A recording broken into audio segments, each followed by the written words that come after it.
Good afternoon to one and all present here. We are in the fourth session of second day.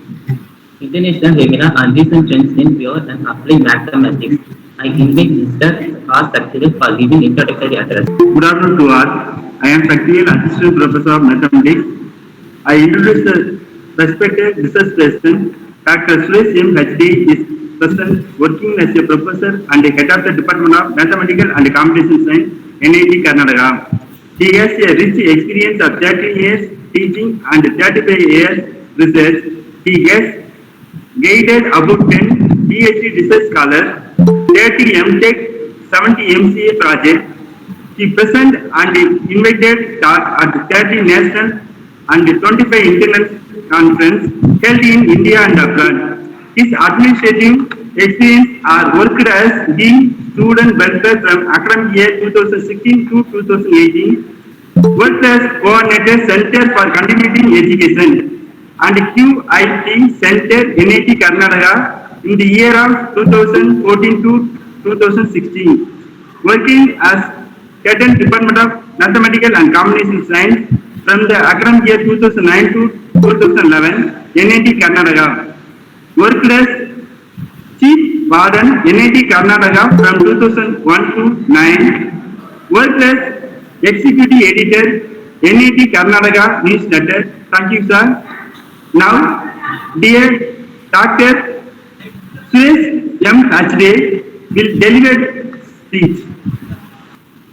Good afternoon, everyone. First and foremost, I'd like to thank the organizers for inviting me and giving me a chance to be a part of this program. I'd like to speak on recent development in graph decomposition. I suppose that the audience have some minimum knowledge of graph theory.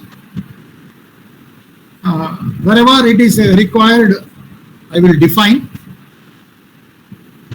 So I have given my email address here, smhegde@nitk.edu.in.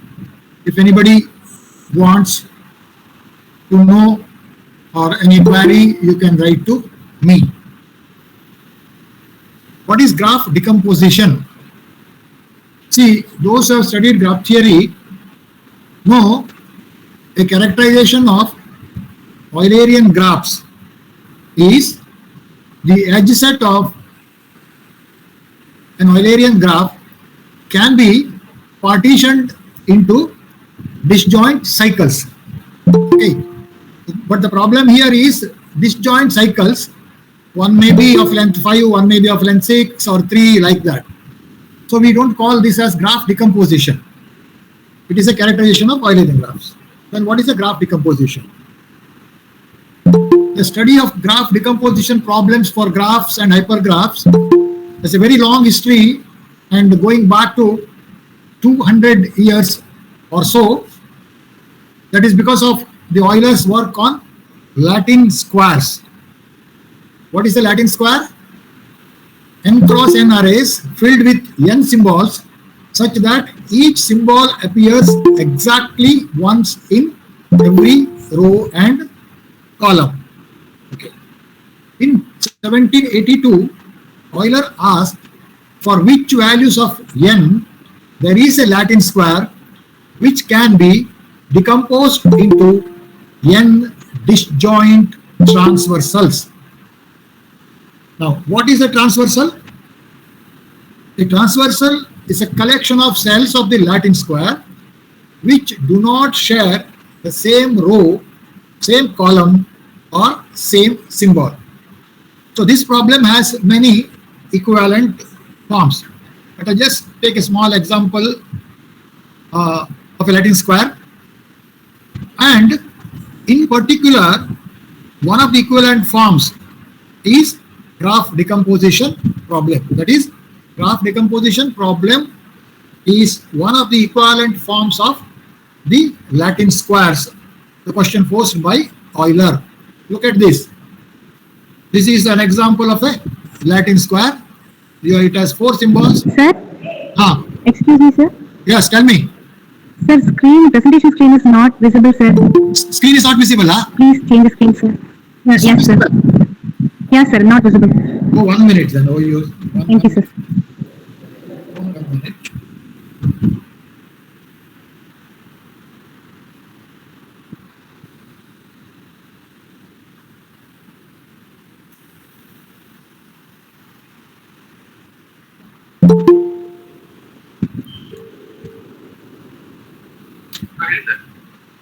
ಇಲ್ಲಿದ್ದೀನಿ ಒಂದ್ಸಲ ಬಾಯಿ ಒಂದ್ಸಲ ಬಾ ಹೌದು Sir, now visible, sir? Visible Yes, sir. Thank you. okay okay fine so now you see the Latin square fine hello Sir? can you see the screen Yes, sir. okay Now it is visible, sir. okay fine done now you look at this Latin square of order 4. So these are the arrangements 1 2 4 3 3 4 2 1 4 3 1 2 2 1 3 4. See, take any row, all the elements are different. Take any column, all the elements are different. And this is the Latin square. Now look at the transversals. For example, let us start with 1 4 2 and 3. So this is one transversal. So 1 4 2 3. So no column or row is sharing 2 symbols, exactly 1 symbol. So like that 2 3 1 4. This is another transversal. And the next one 4 1. You can take this, the rectangle. Oh, sorry, 3 2 4 1. This is another one. And the last one is triangle. 4 1 3 2. So these are the transversals. They're all disjoint transversals. Fine. We say that a graph G has a decomposition. We say that the graph G has a decomposition into copies of H if the edges of G can be partitioned into disjoint subgraphs isomorphic to H. See, in the case of Eulerian graphs, the graphs H were all cycles, different cycles. So that we don't consider as a graph decomposition. In graph decomposition, what we do, we take one graph G and a smaller graph H and try to decompose the edge set of the given graph into disjoint copies of the graph H. This is the problem of graph decomposition. Okay. So Euler's problem is equivalent to asking for which values of n does the balanced 4 bipartite graph. See, balanced bipartite graph, we say K 4 4 4 4. It is also called it's a 4-partite graph. Since all the numbers are the same, we call it as balanced. Otherwise, it can be 3, 4, 5, 6 also. It's a complete bipartite graph. So this is 4-partite graph. K, N, N, N have a decomposition into copies of the complete graphs on K4. That means you have to decompose the edge set of this graph, complete 4 bipartite graph, into copies of the K4. See, in graph decomposition, what is the necessary condition? Suppose G is your PQ graph, that means graph having P points and Q edges, and H is a smaller graph having P dash points and Q dash edges. This is a P dash Q dash graph.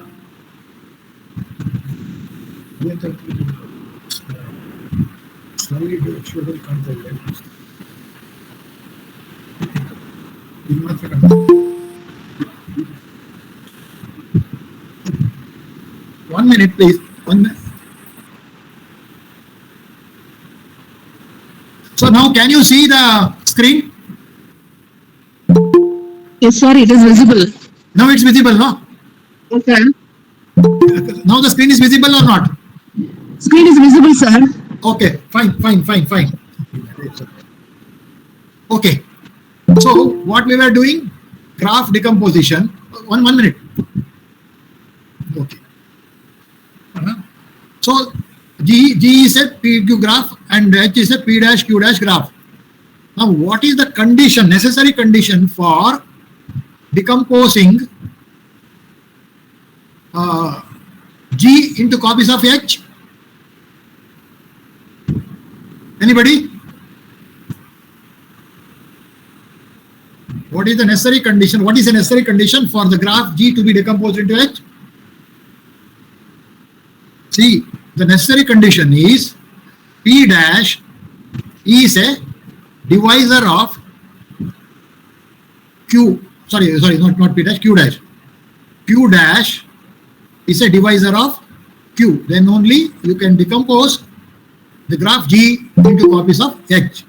That means the number of edges of the given graph G must be divided by the number of edges of the small graph H. Fine. Okay, now this we have seen. In 1847, Kirkman studied the decompositions of complete graphs Kn and showed that they can be decomposed into copies of a triangle. See here, the graph H is a complete graph Kn, and the graph G is a complete graph Kn, and H is a triangle. So he had shown that the complete graph Kn can be decomposed into copies of a triangle if and only if n is congruent to 1 or 3 mod 6. Afterwards, Wilson generalized this concept or this result by proving a necessary and sufficient condition for a complete graph to be decomposed into copies of any graph for large n.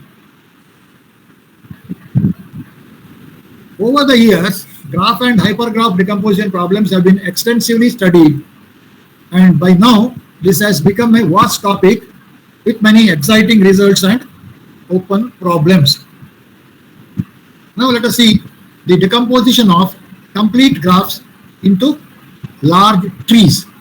See, this decomposition is taking a complete graph and decomposing the complete graph into trees.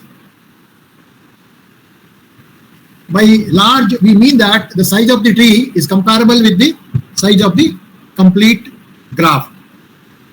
As we have seen, the size of the complete graph should be much more than the size of the tree, and it should divide the size of the complete graph. The earlier result was obtained more than a century ago by Walensky. That is, in 82, he proved that a complete graph Kn of an even number of vertices can be partitioned into edge disjoint Hamilton paths. I suppose you know what is a Hamiltonian graph and what is a Hamiltonian path. So this cycle is a Hamiltonian graph, and if you label the vertices 1, 2, 3, 4, 5, 6, then if you remove this, then 1, 2, 3, 4, 5, 6 is a Hamiltonian graph path. Okay. Fine. Since paths are a very special kind of tree, it is natural to ask which large trees can be used to decompose a complete graph. Now we take non-trivial tree or a simple tree, non-simple tree to decompose the given complete graph into trees. This question was raised by Ringel, the theory of graphs and its applications, in the proceedings of the symposium held in. Hello? Excuse me, sir. Sir? Tell me. Screen is still in fifth slide, sir. Can you please change that, sir? Screen is not visible now? It is, sir, it is in fifth slide, sir. Still in fifth slide. Can you please change the slide, sir? No, I am not able to hear you. What is the problem? Sir, presentation screen is still in fifth slide, sir. Can you please change it, sir? Now it's okay? Yes, sir. Yes, sir. Yes, sir. Thank you, sir. Okay, okay. Then I will not go for a slideshow. I will take this one only. This is fine, no? Okay, okay. Thank you, sir. Okay, okay, fine. So this question was raised by Ringel in 1963, who made the following conjecture on decomposition of complete graphs into edge disjoint copies of a tree with roughly half the size of the complete graph.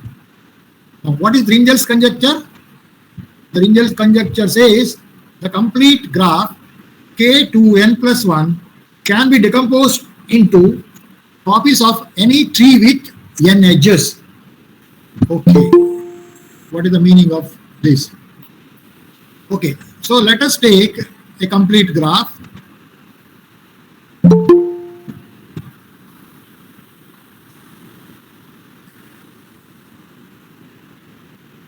You are able to see whatever I write, no? No problem, no? Yes, sir. Yes, sir. I can Okay. see. Thank you, sir. Okay, okay. This is a complete graph. And here 2 into 2 plus 1, that is n equal to, okay, 2 into 2 plus 1, that is 2 into n plus 1. So n equal to 1. Sorry, this is m. Let us say m equal to 2n plus 1. So we are taking km, that is k5, and n equal to 1. N equal to 2. Now, what is the problem? We have to decompose this k5, which is equal to 2 into 2 plus 1, into the copies of t with n edges. So 2 edges. The tree must have 2 edges. So this is the tree having 2 edges. This has got 10 edges. Okay. And this has got 2 edges. So we can decompose the complete graph into 5 copies of this tree.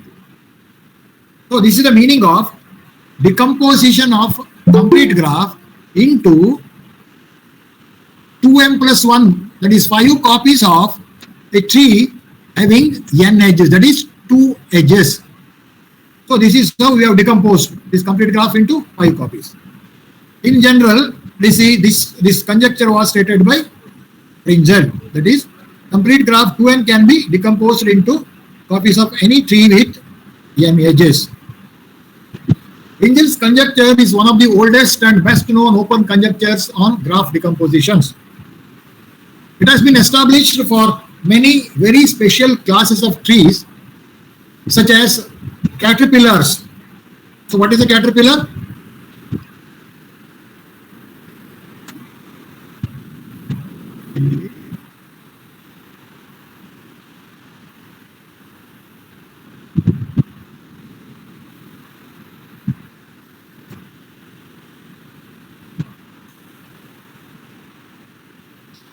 Okay, caterpillar is a tree. Caterpillar is a tree. Okay, caterpillar is a tree.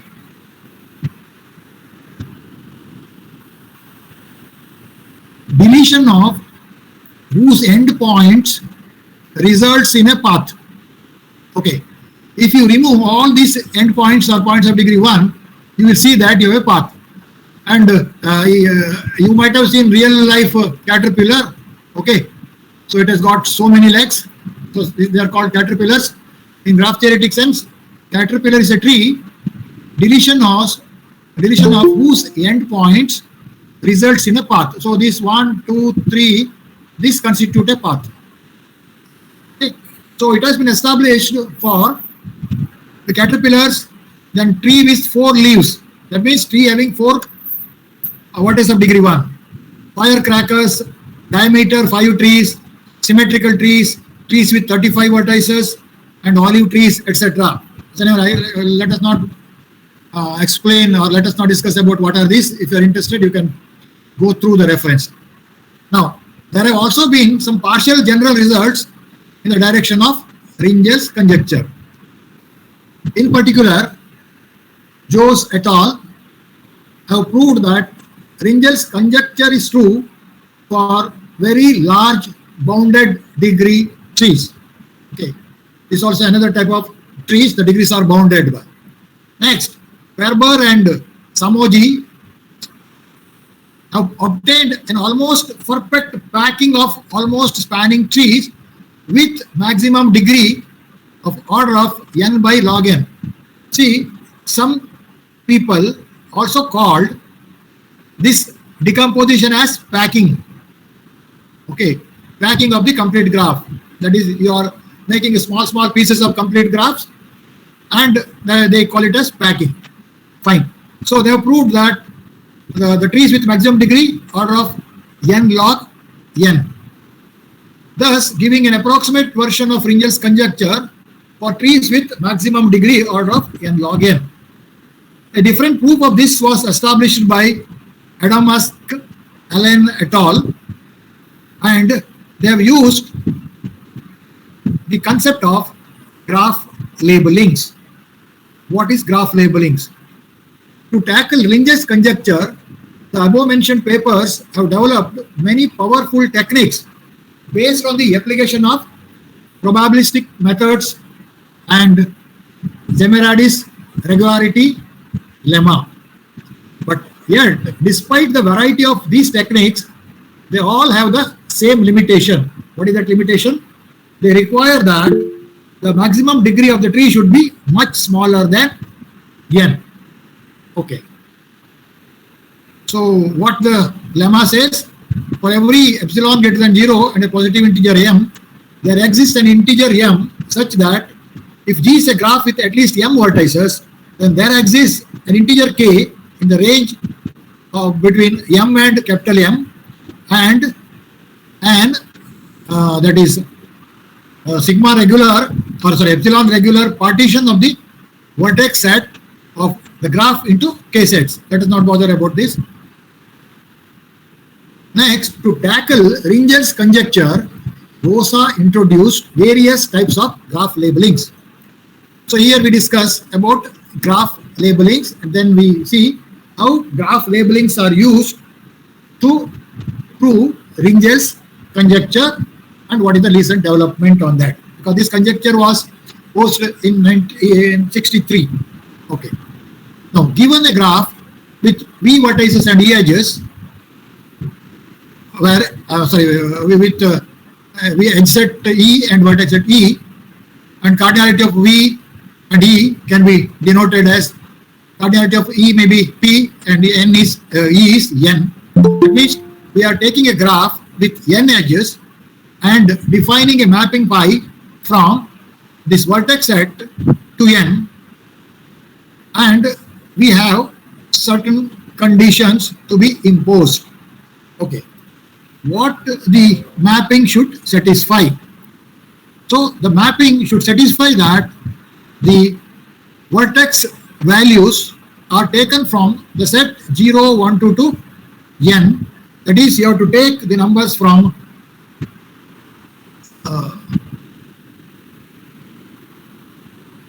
you have to take the numbers from 0 to number of edges of the given graph.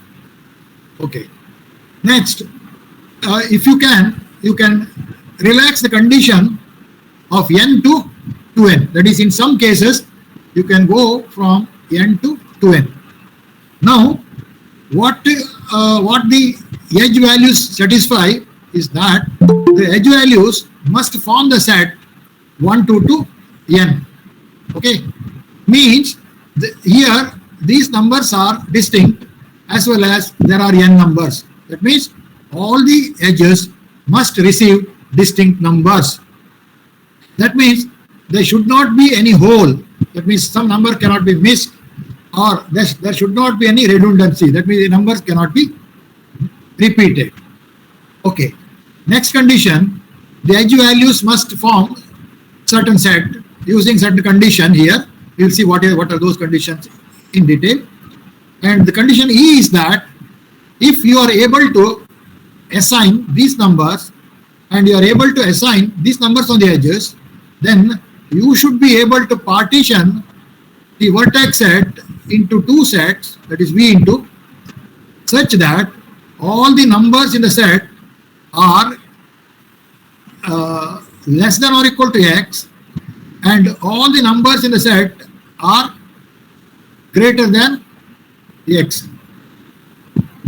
Okay, so numbers are greater, so here all less than or equal to x, the numbers are, greater than or equal to x, the numbers. Okay, if it is possible, then we say that there exists x such that for any edge uv, f of u is less than or equal to x, less than f of v, or the vice versa. Okay, so these are the conditions A, B, C, D, E. Then we see what we call if the given function pi satisfies certain conditions. We call the function pi is alpha labeling if it satisfies A, C, and E. It's called beta labeling if it satisfies A and C, and it's rho labeling if it satisfies B and C. Sorry, sigma labeling, rho labeling if it satisfies B and D. Okay, look at this figure. This is a complete graph with 4 edges. It's a complete graph with 4 edges, K4. This is K4. This has got Q equal to 6 edges and 4 vertices. And what we did, we have used 0, 1, 6, and 4 to assign for the vertices, and we have obtained the numbers 1, 3, 5, 6, 4, 2 on the edges. Now let us see how we have obtained these edges. See, 1 minus 0 is 1, but this is not a directed graph. I can take 0 minus 1 also.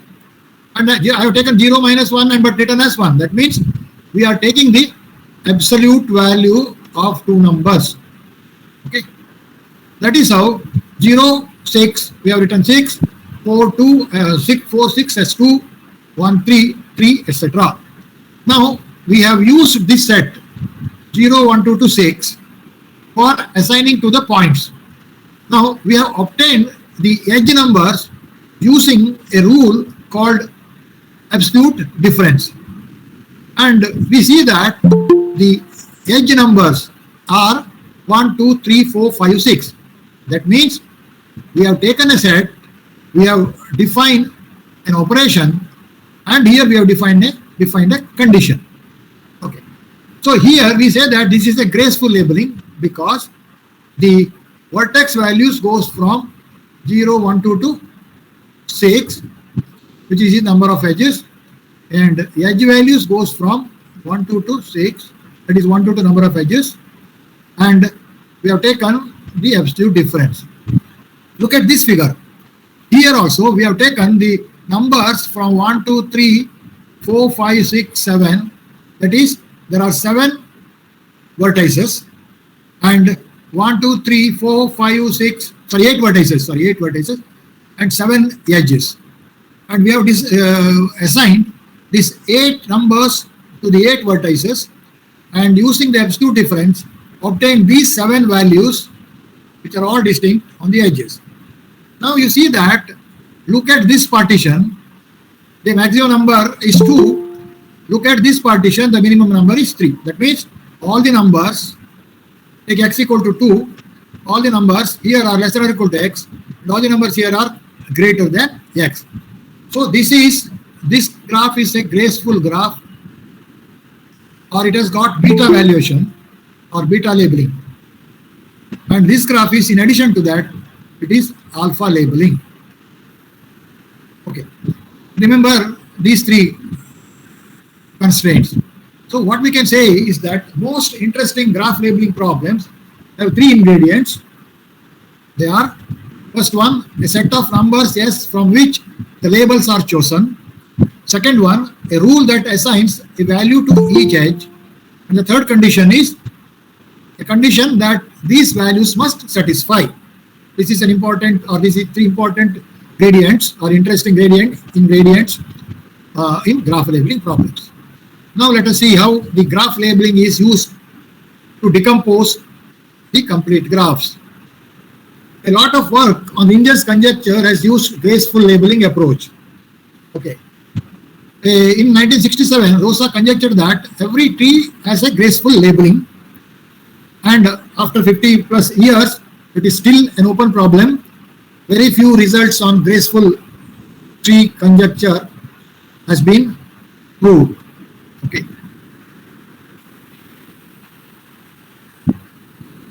Let us. Now, Rosa has proved the following theorem. This he has proved using the alpha labeling technique. What he has done? He has proved if a graph G has n edges and has an alpha labeling, then there exists a decomposition of k 2k n plus 1 into copies of G for all k. So if G has a labeling, then the complete graph can be decomposed into copies of the graph G having alpha labeling. Look at this. This is a complete graph with 5 points, and this is a tree having 2 edges. So this is 2 into 2 plus 1, that is m equal to, and n equal to 2. Look at the figure. We have placed this tree like this in a complete graph, and this complete graph we have given the values to the vertices as 0, 1, 2, 3, 4.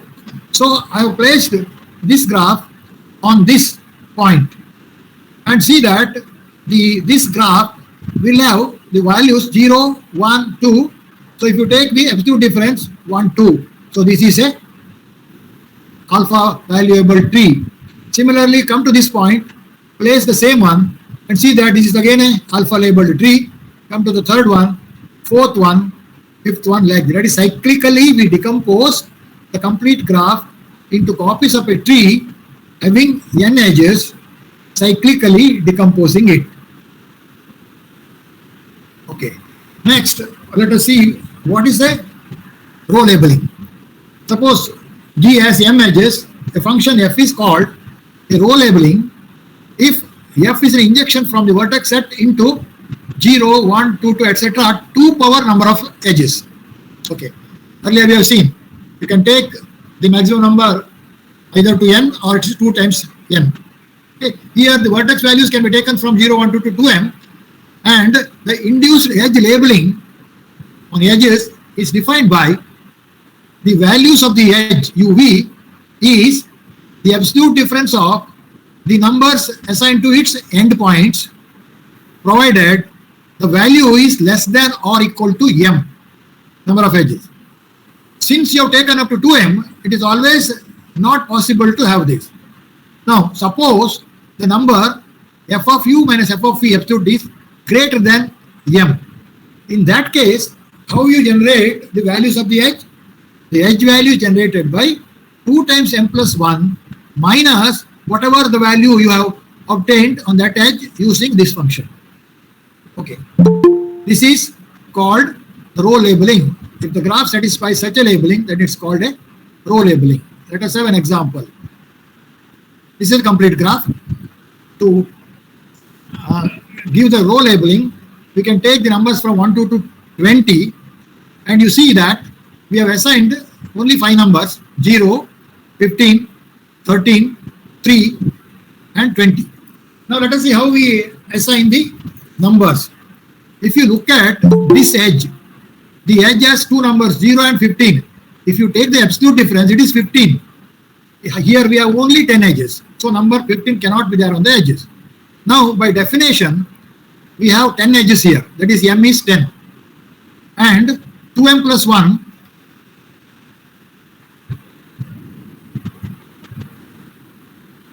so 2m plus 1 is 21.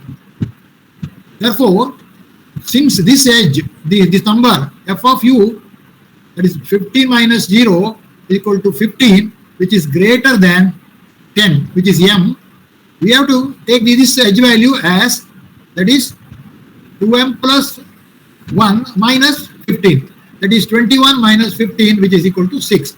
So the edge value of this is 6. Otherwise it is 15, but it cannot be.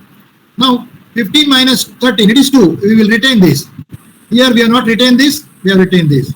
So similarly, using the formula, we obtain the edge values of this graph from 1 to 10. So now this is a row labeled graph. Now using row labeling, Rosa has decomposed the complete graph into copies of trees. Now this is a complete graph with 9 points, that is 2 into 4 in plus 1. And this is a graph having 4 edges. Now our job is to decompose this complete graph K9 into 9 copies of this graph. Okay, but how we do? We do using the row labeling of this graph. Look at this graph and the labeling. So 7 minus 2, sorry, 7 minus 0 is 7, but we have written 2 because your 2m plus 1 is 9. So 9 minus 7 is 2. Then 7 minus 3 is 4, we retain. 7 minus 8 is 1, we retain. But 8 minus 6 is 2 is 6, but that is 9 minus 3, 9 minus 6, it is equal to 3. Okay. Now look at this graph, complete graph. We want to decompose. How we do? We place this and we label the vertex of this complete graph as 0 to 8. Then we take that tree and start with this vertex. We keep the vertex with degree 3 of that tree on this vertex and embed that tree on this graph. So this is a tree having 4 edges, 1, 2, 3, 4, and embedded on a complete graph. Okay, and you can see that these numbers 0, 7, 8, 0, 2, 3 will give a row labeling for this tree. Similarly, we come to this vertex and place the tree. Next we come to this vertex and place the tree. This vertex. So like this, cyclically we decompose the given complete graph into 9 copies of the given tree. So these are all the colored vertices for corresponding to the trees. So this complete graph has been decomposed. See, these are the 9 trees decomposed.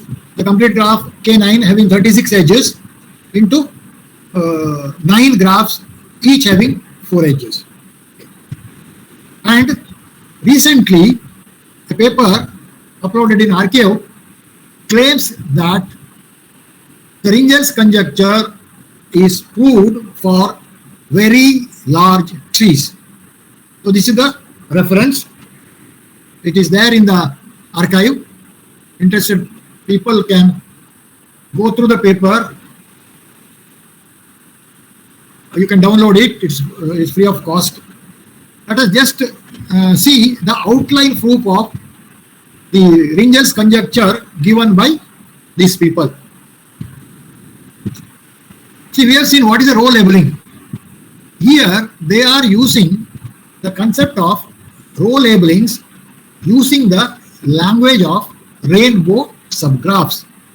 Okay, what is a rainbow subgraph and why we are using the language of rainbow subgraphs? We are using the language of rainbow subgraphs because we using the rainbow subgraphs, they prove the conjecture. Now, what is a rainbow copy of a graph H in an edge-colored graph G?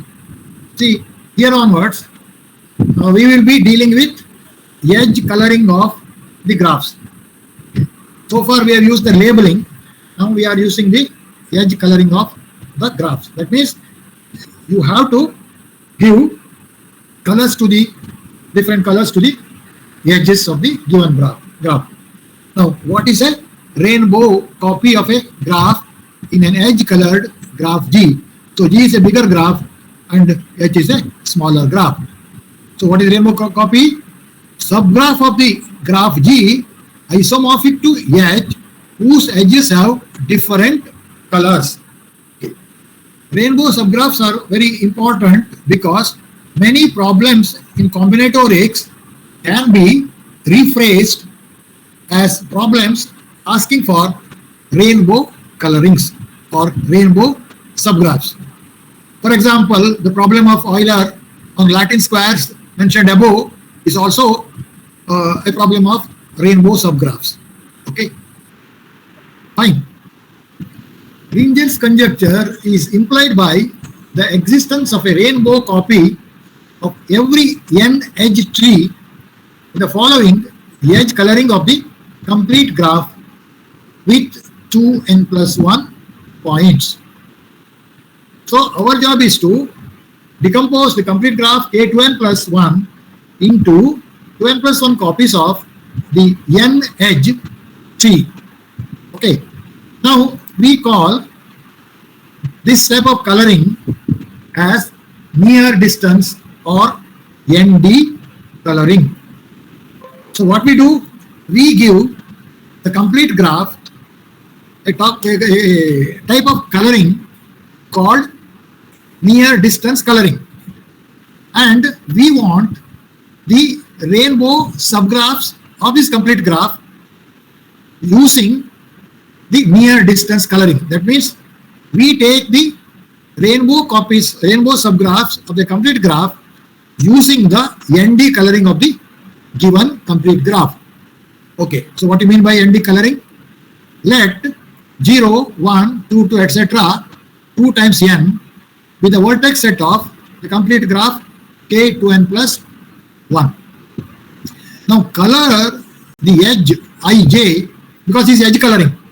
Okay, color the edge ij by a color k where k belongs to 1 to 2n if either I equal to j plus k or j equal to I plus k with addition modulo 2n+1. Okay, how we are coloring? We are taking the numbers from 0, 1, 2 to 2n and assign to the points of the graph k2n+1, then color the edge ij by the color k is 1 to 2n if either I equal to j plus k or j equal to I plus k with addition mod 2n+1. Okay, in 1966, Kojic noticed that if the ND colored k2n+1 contains a rainbow copy of a tree T, then k2n+1 can be decomposed into copies of T by taking 2n+1 cyclic shifts of the original rainbow copy. What he means is, if you are able to find the rainbow copy of a tree in a ND colored complete graph with k2n+1, then you can decompose the complete graph with k2n+1 taking cyclic shift of the original rainbow copy. Look at this. Okay. Now look at this figure. We have assigned 0, 1, 2, 3, 4, 5, 6, 7, 8. Okay. And look at the color of the edges of outer cycle. Okay. See, all the edges are colored with green. See, why? Because how we are coloring? The color the edge by color k, where k belongs to n, if either I equal to j plus k or I equal to 1 plus k, sorry, j equal to I plus k with addition modulo 2n+1. Okay. So here you observe that the distance between each pair 0, 1 is 1, 1, 2 is 2, 2, 3 is 1, this is 1, this is 1, this is 1, this is 1, this is 1, and this is 1. So all the colors, all the edges are colored with one color. Okay. Similarly, look at this 1 and 2, 2 and 3, 3 and 5, 5 and 7, 7 and 0, 0 and 2, 2 and 4, etc. Okay. Similarly, look at 1, 2, 3, 4, 1, 4 you can take. So how it is colored?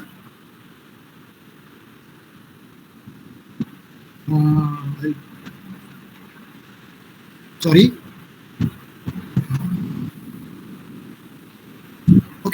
So this is colored using the Euclidean distances between the points. Okay. Euclidean distances between the points. Now, what we did, we have given ND colorings to this complete graph with 9 points. Now, our job is to decompose this complete graph having 9 points, that is 2 into 2, 4 plus 1, into 9 copies of the tree having 4 edges. Okay, so this is the graph and this is the subgraph edge. Okay, our job is to decompose this graph into this. How we do? Okay, let us start with this. Okay, this, let us take this point and keep this point here and place this whole tree on this graph or embed this tree. Now look at the edges of this tree when you are embedded on the complete graph. Okay, this edge, the first edge is colored green. This edge is colored blue. This edge is colored red. And this edge is colored black. Now, if you look at the points 4, 5, 3, 0, and 6, this is a rainbow copy of a rainbow subgraph of this complete graph. Okay, so like this, next we take this point and keep it here, keep it here, keep it here.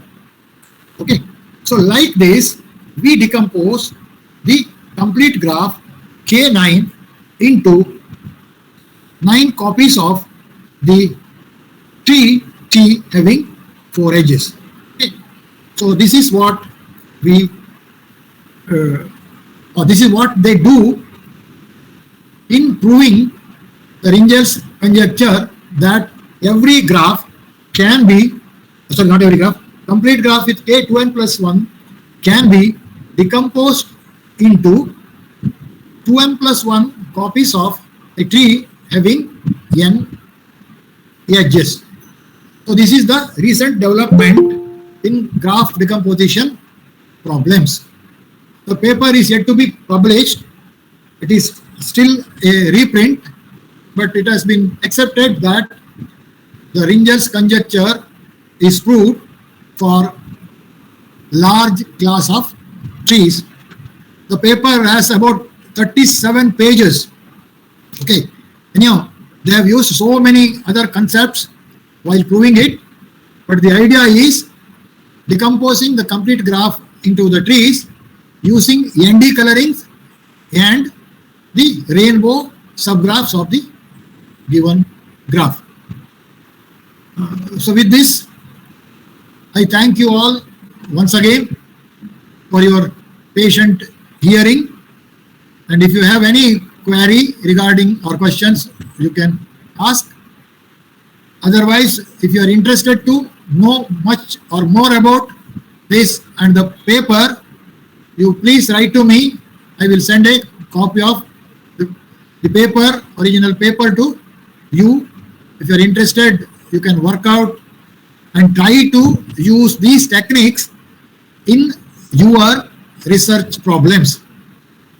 This is for research scholars. Those who are doing research, to remember that if you are solving a problem and if you are feeling it difficult to solve, kindly don't leave the problem, but try to change the angle or try to change the tools so that you will be able to solve the problem. May not be easily, but still earlier you had felt that it is difficult, but you may have to change this feeling that it may be solved. Okay. In research, one should have patience, and more importantly, one should have perseverance.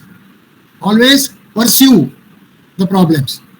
Don't take a problem, try for a few days, leave it, take another problem, then try, again leave it, then you will not be able to do good research. If you want to do good research, pursue it. Change the angle, change the tool, but don't change the problem. So with this, thank you, one and all.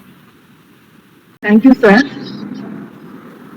Thank you, sir. I invite Mr. Secretary for giving vote of thanks. On behalf of the Department of Mathematics, to extend my heartfelt gratitude to our esteemed speaker, Dr. Suresh M. Hachide, who explained about the topic recent development in graph decomposition. Your presentation is in very nice, sir, and easily understand. You are making the webinar interesting and meaningful. Thank you, sir. I would like to thank to the participants who are professor, assistant professor, research scholar, and student of various colleges. Thank you. Once again, next session will be held on tomorrow at 10 a.m. Thank you. Thank you. Thank you. Thank you very much.